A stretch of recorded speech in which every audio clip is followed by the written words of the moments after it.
Hello students, welcome to Mama's first chapter oda last exercise பார்த்துட்டுருக்கோம். இப்போ இது 8th choose. If a, 8, 6, b represents an identity function, find the value of a and b ன்னு கேக்குறாங்க. Identity function என்ன அர்த்தம்? ஒரு எலிமெண்ட்டுக்கும் அதே element தான் இமேஜா இருக்கும்.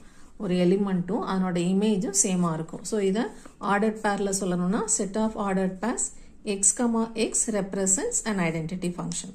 ஒரு எலிமெண்ட்டும் அதனோட இமேஜும் சேமா இருந்தனா it is an identity function. So இப்போ இது ஒரு ஐடென்டிட்டி ஃபங்க்ஷனாக இருந்தால் a, 8 is an ordered pair of an identity functionனா கண்டிப்பாக ரெண்டும் சேமாக தான் இருக்கணும், which implies a is equal to 8.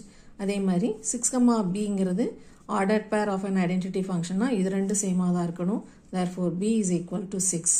So respectively a and b are என்னன்னு கேட்குறாங்க. அப்போது the ordered pair a, b is a ஓட வேல்யூ 8, b ஓட வேல்யூ 6. So option A.